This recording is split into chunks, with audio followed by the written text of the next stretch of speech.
Hello!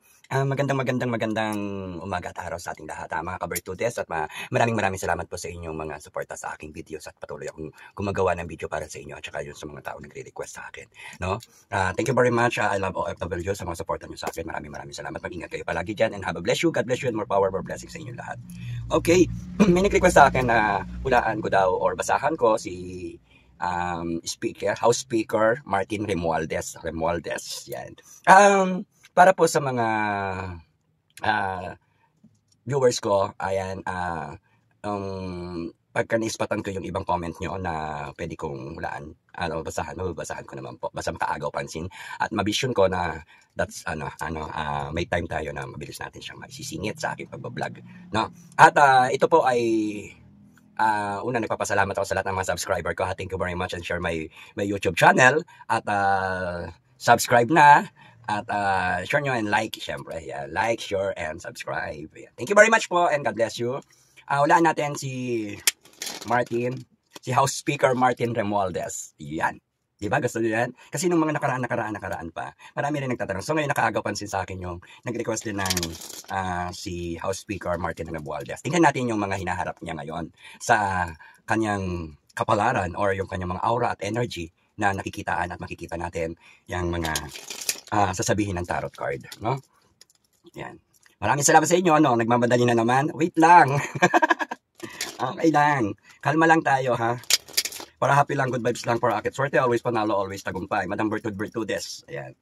Palagi niyong tandaan, ang problema ay laging may solusyon. Kaya hanapin natin yung solusyon. House Speaker Martin Romualdez. This is your tarot reading.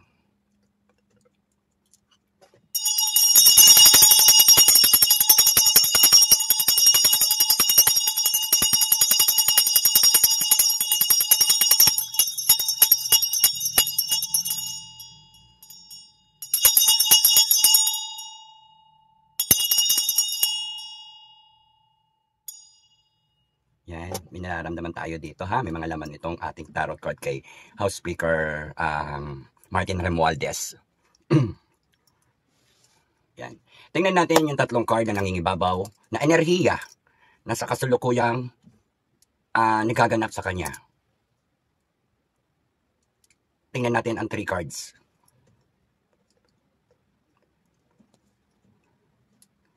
Left, gitna, and right. Okay. Ito'y gawing gabay lamang, sa mga tao na mabigyan ko ng gabay. Yan. Para ito sa mga naniniwala at nagtitiwala sa aking mga gabay ng tagumpay. Maraming salamat po sa suporta nyo. At sa mga tumatawag sa akin, dahil marami ako lang client, singit na naman to sa oras ko dahil para akong call center sa gabi. Yan. Thank you very much for watching. Tapusin nyo to.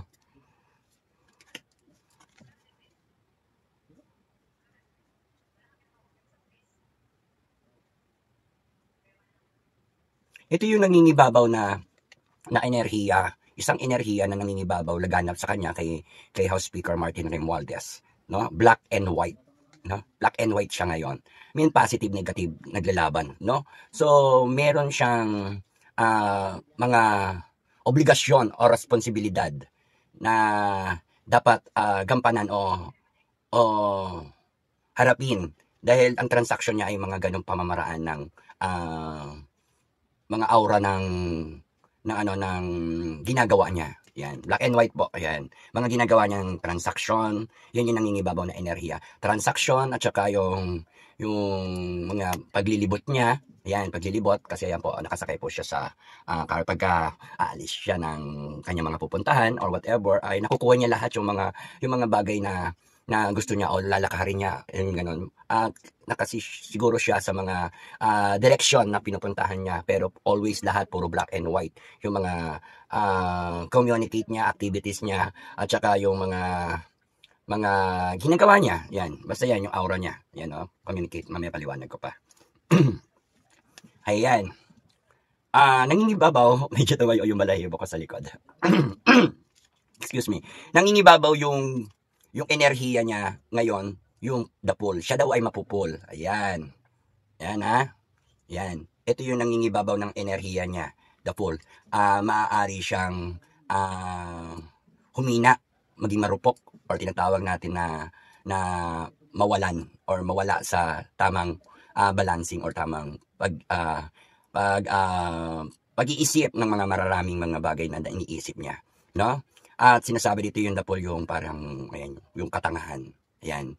No, kasi he's very exaggerated at saka for self-only interest, ano? Yung sarili niyang interest, no? So ayan, kung sinasabi ay matalino man daw ang matching na paglilinlangan din siya rin. Pero dito, sinasabi kasi dito is Dapol, maaari siyang mahulog sa bangin or mahulog sa tulay or sa tubig or whatever na kung ibig sabihin na pool yung dahil sa katangahan niya or tinatawag natin na the pool, very excited, di niya na namamalayan, dire-diretso lang siya sa mga ginagawa niya o paglalakad niya o paglalakbay niya o doon sa karir niya na may halong exciting doon sa kanyang sariling interes. Subalit, meron dito ang hindi magandang hindi niya nalalaman. Yung pagkabutas ng kanyang bulsa o tinatawag natin na unexpected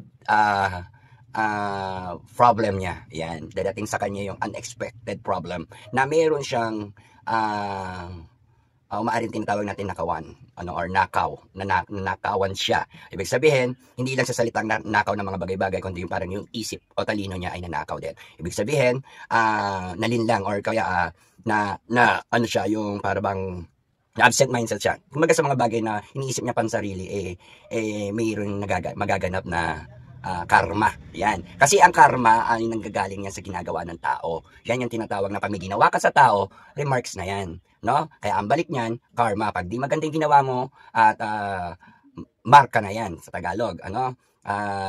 Or remarks. No? Ang karma, yun yung bad words ng karma. No? Ang good karma is remarks. Kaya kung gagawa ka ng mabuti, remarks yan. Remarks for good, marka na for good. Pero yung pagka ginamit mo yung marka na pang markang demonyo or markang arkanghel, yan. Hindi mga ibig sabihin kasi yan. Kaya ito po ay larawan ng pool. Siya po raw ay mapupul. The fool. Yan. Mahuhulog. No? Or may katangahan. Ayun, tinatawag. No? At saka, ang second energy, third energy niya is yung ayan. Yung karakter niya is pamimigay. Ayan. Yan. May siyang mamigay or tumulong or magbigay. Yan yung mga bagay na siya pa ang naghahatid or nagkukusang loob na mamigay or for give us anything na mga bagay-bagay. Yun yung moves naman nito. Ito yung sinasabi ng moves naman. No? So, ayan ang energy niya. No? Yung tinatrabaho niya. Black and white. Tapos yung the fool, katangahan o paghulog o mahuhulog siya, no? Pamimigay, no? Or offer o pamimigay. Yan. Thank you very much sa lahat. Kayo na po ang bahalang umintindi niyan at ipinakikita ko sa inyo yung card at yung mga sinasabi ko. Kapulutan niyo yan ng idea. No? Maraming salamat. Kuha naman tayo ngayon ng 7 card para kay House Speaker Martin Romualdez. Okay? Yan. Thank you very much po sa mga tumatangkilik ng aking video. Maraming salamat po. Huwag niyo pong ako i-bash sapagkat nakakabase tayo palagi sa tarot card ko. Ano yung nilalabas ng tarot card? Yun ang pinibigay ko sa inyong impormasyon at saka yung aura, no? O mensahe din, no? Ayan, tingnan natin ha. 7 card para kay House Speaker Martin Romualdez. Ito yung hinaharap, mangyayari at kasalukuyang hinaharap o pangyayari, no? 1, 2, 3, 4, 5, 6, and 7. Yan. Ito yung 7 card na sinasabi natin na maaaring nagaganap na nangyayari sa kanya ngayon, sa kasalukuyan, hinaharap at paparating. Okay? Are you ready? Okay? Thank you very much for watching. Kaya, supportahan nyo yung channel ko. Maraming salamat sa inyo at i-share nyo yung aking video. Eto na. Dahil sa inyo, ako tuloy gawa ng video. Okay, thank you very much din. Ayan. Sinasabi dito ay nangyayari sa kanya yung parang isang dagat. Kinukunan niya ng tubig at tinatapon or sinasayang o nasasayang. gaya ng isang financial, pera, o salapi, na habang may bukal, may nakukuha siyang pera, ay marami rin nasasayang na pera. Ayan ang sinasabi. So, walang kapaguran sa pagsalok ng kanyang biyaya o buhay. Tubig, buhay din yan. Financial, yan, no? Kabuhayan, or yan, kaban ng pera, no? Ayan, kabuhayan, tubig, o kaban ng pera. No, nakikita nyo to, yan ay may butas, at this is the bad sign na meron siyang butas. O, ibig sabihin, hindi magandang pamamaraan ng pagkontrol ng pangkabuhayan or kaban ng pera ng bayan. Yan. Kaya siguro nagiging talagang mga issue yan. Tsaka magiging issue talaga yan, sinara, malaking problema. Kasi salok siya ng salok, tapon naman siya ng tapon. Yun ang sinasabi dito. Ano? O tinatawag natin na pagsasayang. No? Pagsasayang. Ayan. Salok ng salok, pero tapon ng tapon. Nasasayang. Hindi niya alam na nasasayang lang yung mga pera. Pero mahuhubaran at mahuhubaran siya. Ang sinasabi dyan, para siyang walang dahil. Para mawawala lahat yun sa kanya. Yung para siyang mahuhubaran after all niya. Hindi niya kasi namamalayan yung ginagawa niya. Nasalok siya ng salok, tapon ng tapon, pero wala siyang damit. Ayan, bold, or tinatawag natin na wala kahit ano, wala siyang suot. Ibig sabihin niyan, anything and everything and saka yung mga bagay-bagay mawawala sa kanya. Maaring wala na siya. Walang matitira sa kanya dahil sa pagsasayang niya. No? Ayan. And next card. Yan. Ito, nakakatakot. No? Yan. Meron palang mga nagko-control sa kanya. No? Lalo na kinokontrol niya para siyang ito siya. Ayan. The devil. No? Parang kinokontrol niya yung mag-asawa. Ayan. I think hindi ko alam, or kayo na yun nakakalam kung sino mag-asawa to, no? Ito si Martin Romualdez, na para bang may kapangyarihang kontrolin itong dalawang mag-asawa, pero that is the negative control. Ibig sabihin nito, hindi galing sa mabuti yung pagkokontrol. O masama. Kayo na, tumingin nito. O, anong pinakikita? Ayan. So, pinaglalaroan niya yung dalawang mag-asawa o kinokontrol din sa pamamagitan ng mga hindi magagandang gawa. Yan ha. Kayo na mag-isip kung sino yung dalawang mag-asawa na to, at ito si House Speaker Martin Romualdez. So, yan. Ibig sabihin, kontrolado sila ng demonyo, o kaya tinatawag na spirit. Kontrolado. May nagko-control sa kanilang demonyo. O ibig sabihin, bad spirit, or tinatawag natin na bad sign. No? That is the devil sign. Yan. Yan o. Tingnan nyo ha. Yan ha. Alam ko na may papasok sa inyo yan, na dalawang mag-asawang kontrolado rin nitong demon. Ano, yan. Yan. So, tatlo silang mas parang nagkakaroon ng di magandang pag-control or bad control. Base ito sa lumalabas sa tarot card. Ito yung nangyayari. Ano? May nangyayaring kinokontrol yung mag-asawa ng demonyo. At yung demonyo, sino ang ginagamit ng demonyo? Kundi si House Speaker Romualdez. Yan, parang ganoon yung nangyayari, no? So, wag niyo po ako anihin ha, at ito po ay nandito lang sa tarot card, ano? Baka ito sa hinaharap, ano? Control, or yung nangyayari sa kanya, no? Kasi itong card na to, para sa kanya. And next card, Nakaw! Ayan na, pati ako na kikilabutan na, ano, sabi ko na napakaraming lalaman. Mapo-fall down, no? Ito na, lumalabas na naman yung palasyo sa sabog. Kumbaga, magbabagsakan yung maraming magbabagsak o maaalis sa palasyo. Ayan, kasi tatamaan na yung palasyo. At saka maaaring,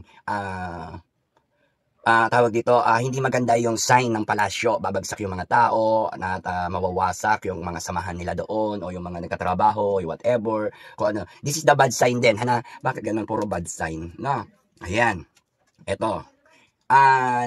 Mayroon pa rin hawak na pag-asa humahawak ng pag-asa si House Speaker Martin Romualdez. Malalagasan lang siya pero hindi mauubusan. So, yan tinatawag na hawak pa rin niya yung pag-asa. So, meron pa rin siyang hawak-hawak na pag-asa, at umaasa siya doon sa kanyang family tree or pinagkukunan ng kanyang pangkabuhayan o whatever na inaasahan. Ayan. Dahil sa inaasahan niya at gusto niya maasam-asam, hawak niya yung pag-asa. Ano? Ayan. The Wands, Ace of Wands. Yan. And next card. Ayan.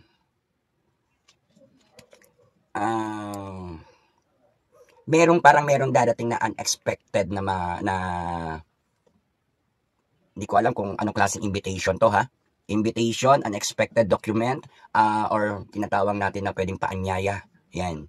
No? May dadating sa oras ng siya'y malulungkot, or siya'y biglang may darating na paanyaya. I don't know kung ito, pero ito ay involve lahat doon sa kanilang status or character doon sa pagiging house speaker niya or tinatawag na katungkulan doon sa parang may darating sa kanyang invitation or tinatawag na malaking invitation issue or I don't know kung baka subpoena or whatever na darating. Ayan. No? At makakaramdam siya ng kalungkutan, makakaramdam na mag-isa siya, makakaramdam siya ng mga bagay-bagay na ina-expect niyang pwedeng mangyari sa kanya. Ayan po. Isang document, invitation, or tawag natin na warrant, subpoena, whatever, ganun. Ayan. Ayan, padadalhan po siya. Ayan. Actually, meron na rin siya mga subpoenang natanggap. Hindi ko alam kung anong klase ito o anong cases, pero hindi ako naninira, hindi ako nag-ano. Kasi dito 1, 2, 3. So parang pang-apat sa mabigat na cases na harapin niya. Ayan. At tingnan niyo siya, nalulumbay na malungkot. Ayan. Ayan. So bumabagal yung career niya. Yung takbo ng career niya ngayon bumabagal. Pero nandun pa rin yung pag-asa niya na maharap siya sa competition of slow but surely doon sa kanyang ginagawa. No? So ang character niya ay nag-slow habang nag-iisip siya. No, tumatakbo habang nag-iisip. Ayan. Ito na yung the last card na masyado ng depression siya, masyado ng 50-50 yung kanyang style kasi para siyang hinating buwan at araw, stress, consumption, and full energy but not timing energy, sira yung energy ng kanyang mga nangyayari. Tapos ang dami. Ito, yung damon, Ang daming klase ng mga umaalulong sa kanya. Ayan, iba't ibang klase ng hayop o sounds ng tao or sounds ng mga nagkakagulo. Ayan. Kung makipapansin nyo, ito siya. Ayan, half moon, yan. So very stressed. Tingnan mo, hindi na lang niya pinapansin yung mga nagagalit sa kanya, iba't ibang klase, iba't ibang lahi, at iba't ibang mga uri, at iba't ibang mga alulong. So marami maingay. So maririnig niyo yung mga ingayan ng kabilang side. Kaya dito, merong mga mahadlang sa kanya o hahadlang dahil sa tindi ng kanyang mga kaguluhang hinaharap or haharapin dahil dito maraming mga nagagalit. Ayan. Ayan na, iba't ibang uri ng mga nagagalit o ugali ng tao na dito ay nakalagay ay pero hayop. No? Ibig sabihin naman yan yung mga umaalulong, iba-ibang sound effect, iba-ibang on-air na sound effect ng from any person or any elements or any iba't ibang klase, iba't ibang uri at iba't ibang na galing sa galit. No? So ayan, magagalit. So ayan, kung makikita nyo, wala akong nakikita dito na for goods, no? Para yan. So nakakatakot yung mga card niya, nakakakilabot at saka may nagko-control ng demonyo. Ayan talaga yung topic dito, no? Na parang mas higher energy. Pati yung Malacanang nandito, magda-down, babagsak. Ayan. So ayan, nakakatakot pag gusto tayo ng pera. Oh. Salok ng salok hangga't may tubig ang balon. Tinatapon lang o natatapon lang, no? Ayan. Tapos kaguluhan, ayan, kaguluhan yan, maraming mga umalulong, maraming mga hindi ko maintindihan yung mga malalalim na mga pinaglalaban ng mga taong bayan para sa kanya. I don't know kung whatever kasi that is the politics style or that is the politics system and that is the medyo madugong labanan akong nakikita. Okay, dito na tayo sa 5 katanungan. Ha? Ito po ay pwede nyo paniwalaan at hindi paniwalaan. Nasa sa inyo po yan, hindi ko pa kayo pinipilit. At kung meron man kayong comment, maraming salamat at lagay nyo lang sa inyong comment section. At ano man ang inyong nakita sa tarot card, base yan hindi para sa akin lamang, no? O pansariling iniisip. Dahil lahat yan, inilalabas ng tarot card para i-explain ko rin sa inyo. At ilan lang yan sa mga inilalabas ko sa inyo. Dahil matagal kapag nagbasa ng tarot card, kapag nag-focus tayo. No? Yan, medyo masama pa rin na pakiramdam ko kaya kung baka mapunan nyo na hirap pa rin ako magsalita dahil na ubo, sipon. Yan. Yan. Dito na tayo sa 5 question para kay House Speaker Martin Romualdez. Yan.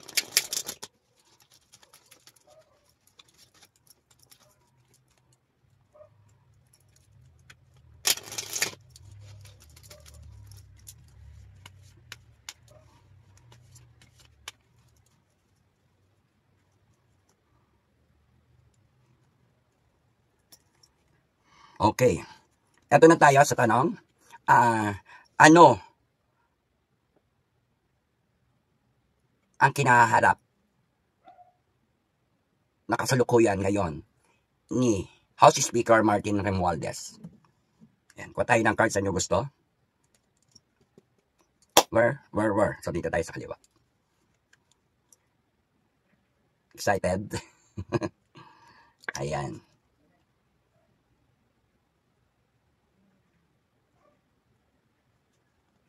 Ayan. Ano ang hinaharap niya ngayon? Dapat maibalik sa kanya yung true love and care sa tao. Pero ang hinaharap niya ngayon is yung pagkawala ng ganong love and care sa tao, ano. Maaaring, kasi number 6 to, no? This is the bad sign, no? Kasi ang nakikita kong number sign naman din ni House Speaker, yung 9. So, baligtad to, no? Baligtaran, 6. Ayan. Ang kasalukuyang hinaharap at haharapin kalagayan ngayon ni House Speaker Martin Romualdez ay yung pagkawala ng love and care sa taong bayan. Yan, yung true love, yung secret for sure na love and care. Sinasabi rin dito ang hinaharap niya ay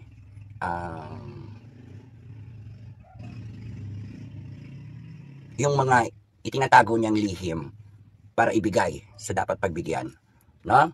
That is the secret moves. Yung mga hinaharap niya at harapin niya, yan yung mga secret moves, ano? Pwedeng bad, pwedeng good, pero mas marami yung bad, no? At dito sinasabi kasi dito ay mayroong pagbibigay o pag-alay sa isang babae ng kanyang sa kanyang pagtatagumpay sa kanyang nais sa buhay. Yan, pag-aalay sa isang babae. Parang hinaharap niya yung secret love career. Yan, parang ganoon. Mayroong sikreto pang ganoon, no? Okay. Tanong ng taong bayan, mananalo ba si House Speaker Martin Romualdez sa halalan sa kanyang pagtakbo ngayon? So, tingnan natin kung mananalo siya.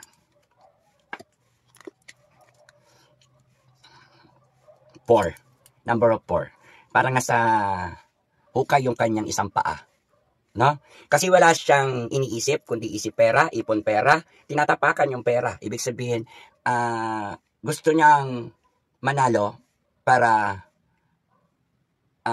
bantayan ang kaperahan ng taong bayan. So, the sure interest niya ay yung isipin lang ang pera, mag-ipon ng pera at yung trabaho malapit lang sa kanyang pagkaperahan. So, ibig sabihin, this is the position. Ano? Tinatanong dito kung mananalo siya. I think, mukhang magkakaroon ng magical, no? Pero, ang equal talaga, hindi siya mananalo. Kasi, nakikita yung mga pera sa kanya, nakatatak, nakamarks. Parang, tinatawag natin na yun ang magpapatalo sa kanya kung sakasakali yung interest of the money or yung tinatawag, ayan, no? Isip pera, hawak ang pera, hawak na hawak niya yung pera, pag-isip lagi ng pera, pag-hawak ng pera at yung dalawang paa niya may mga pera. Ibig sabihin yan, yung nakaperahan o diba, trabaho, posisyon, ano yung pagkakaupo niya. Subalit na babalutan ng black. Ayan, ibig sabihin black. Ayun, ibig sabihin bad sign din yun. Ang tinatawag na red. Makakaupo siya pero parang may something na pwedeng mangyari o maganap na hindi ko ba ano, pero parang pipilitin niyang manalo siya, no? Pipilitin niyang manalo siya dahil marami siyang pera. Ayun sa madaling salita. Ayan. Pero pilitin niyang manalo siya at maaari din siyang manalo dahil sa pera, sa posisyon. Pero parang yung paa niya kasi number of 4, nakabaon sa ilalim ng hukay. Ayun. No? Number 4 is bad sign din para sa kanyang lifestyle or sa kanyang life, no? Yan, kaya natin kung mananalo. Ayun. Actually, hindi siya talaga mananalo. Pero kung pipilitin niya, mananalo siya. Kasi marami siyang pera. Yun. Na. Ano inisip mo? Kasi nga, yun yung lumabas sa tarot card. Ayan. Ang laban dyan kasi, siguro, kung manalo man siya, patitikimin. Parang lahat ng bagay na dimarating sa life, sa style niya, sa estilo niya, puro patikim. Or kaya din ganun, simula, patikim, ganyan. Whatever. So, ayan, sinasabi ng tarot card, pero nababalutan siya ng itim na balabal. No? Ayan. Yun, yung mga tabayan at palasyo, nandun siya. Okay, may nagtatanong din yan kasi sa akin na makukulong ba? Ayan, kulong talaga agad. Ayan, makukulong ba si House Speaker Martin Romualdez? So, tingnan natin sa card kung makukulong ba siya or mananagot, no? Kasi may nagtanong na makukulong ba si House Speaker Martin Romualdez? Ayan. So, tingnan natin kung makukulong nga ba siya. Ayan, tingnan natin yung card. Ayan, number up. Ayan.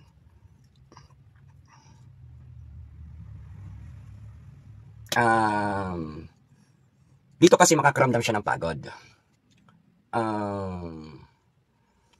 Parang inabangan niya o tinitingnan niya yung pinaghirapan niya, sa palagay niya pinaghirapan niya o sa alam niyang pinaghirapan niya. Na ang dami niyang tinanim, pero hindi niya alam kung for goods lahat yung kanyang inubsan. Kasi hindi niya lahat mape-fertilize yung mga itinanim niya. So umaasa siya kahit nahihirapan siya, pumapapagod siya, no? Pero kung tinatanong natin kung makukulong siya, as in, hindi na magbabago kasi yung life niya. So parang magiging mahirap yung kalagayan niya, no? So makatuwid, maaari nga siyang makulong. Pero mayroon akong nakikitang 50-50, no? Nawa na maano niya, ma-save niya yung sarili niya, no? Dahil dito 50-50 yung makulong siya. Or hindi ko alam kung baka mag-sacrifice pa siya. Meron ako kasi nakakita na nakalagay sa ulo niya. Ganun, no? Habang hawak niya yung pag-asa o paglingon sa nakaraan at saka yung tagumpay niya. Ang dami niyang tinanim, ang dami niyang dapat i-fertilize na hindi naman niya ma-fertilize lahat at iniisip niya kung for goods lahat dahil hindi naman lahat for goods. So 50-50 kung makukulong siya at pwede naman siya makulong, pwedeng hindi. Ano? At sinasabi naman dito na malalagay siya sa mahirap na kalagayan at meron siyang tali sa ulo or ano. Hindi ko alam kung yan kasi parang merong isang bagay siyang aabutan at this time na yon. Para meron siyang hirap sa pagkapit or tinatawag natin pag-fertilize ng mga ino-organize niya or some kind of solid activity niya. Ayan. Dahil doon, 50-50. Alam niyo na yun. But 50-50. Na? Ayan. Thank you very much for watching. Okay. So, tatlong card, dalawang card na lang. Anong gusto niyo itanong natin? Hirap kasi magtanong ng tanong ko na sagot ko. Kaya minsan mas maganda actual tarot reading, mas okay 'yon. No? Totoo ba lahat ng ibinibintang kay House Speaker Martin Romualdez? Totoo ba lahat ng ibinibintang or hinuhusga sa kanya ng taong bayan? Okay? Or ng mga kapwa niya senador, o yung mga nasa gobyerno. Ayan, o kanyang kalaban. Ayan. Tignan natin. Dito tayo kukuha sa gitna. Ayan. Totoo ba yung hinuhusga sa kanya ng mga kalaban or mga taong bayan, husga ng taong bayan? Queen of Pentacles. Ayan. Yes. Isang babae din na may hawak ng money of power or tinatawag natin na pera or yung about the money. Ayan. Basta ganun yun, about the money. Totoo ba yung mga hinuhusga sa kanya? Yes naman. Isang babae isang babae din kasi dalawa to Parang dalawa yung double case niya, positive, negative. Yung negative, kumukontrol sa kanya. Yung positive, iyon yung kaaway niyang babae. So, iyon yung maring ito na rin yung kalaban niya. Yun, yung kalaban niya. Yung isang babae kakampi niya, yung isang babae kalaban niya, no? For financial, sinasabi dito yung totoo tungkol sa pera, or sa kaban ng bayan. Ayan. Thank you very much for watching. For the last matatawas na tayo. Ano pa bang gusto niyo? Ayun, yung kalusugan na lang yan, no? Kasi meron pa ako susunod na client, so para matapos yung video ko na ito at may upload ko mamaya. Ganun na. Ayan, thank you very much. Happy lang, good vibes lang. Para akit swerte, always panalo, always tagumpay. Madam Bertudes, ang inyong lingkod ng tagumpay. Maraming salamat po sa inyo. Okay. Yan. Ay, thank you very much sa mga nakausap ko from YouTube. Sa inyo lahat, thank you very much for watching and support my video. Maraming salamat po sa inyong support ha. Dahil sa inyo, ayan, sinisipag na naman ako gumawa ng video para sa YouTube at saka yung mga request nyo, ayan, sinusunod natin. Or napupusuan ko yung iba, kaya yun yung binablog ko. No? Okay. Maraming salamat. Tungkol to sa kalusugan ni House Speaker Martin Romualdez. Ayan. Ito yung magkasalita ako, may kilabot ako na raramdaman. Kinikilabutan ako talaga. Ano? So, tingnan natin yung kalusugan niya. Hi!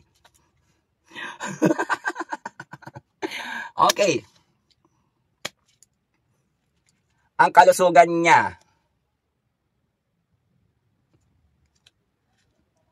ay maapektuhan sa gulong ng kapalaran niya ngayon, dahil dito ay maaaring maapektuhan yung kanyang kalusugan. Ibig sabihin, dito sa mga inaaral ng tao, binubusisi, pinag-aaralan, mga dokumento, mga papers, mga study hard, yung mga bagay-bagay na sinusuri or tinitingnan at kinukwenta, mga mapanuri, yan, no? Napapalibutan siya ng mga listahan. Yan maaaring makaapekto sa kanyang kalusugan, kaya ingatan ang kalusugan mo, House Speaker Martin Romualdez. Dahil sa pag-iisip mo nito ng mga bagay-bagay na on the record at saka on the list and mga documents, yan, yung mga, basta, alam nyo to, kapag umikot ka sa listahan, sa mga papers, book, whatever, journalism din yan ng mga tao na kinikredit, yan, or ino-audit, yan, may pag-audit, panunuri, at saka dahil sa mga pag-aaral ng mga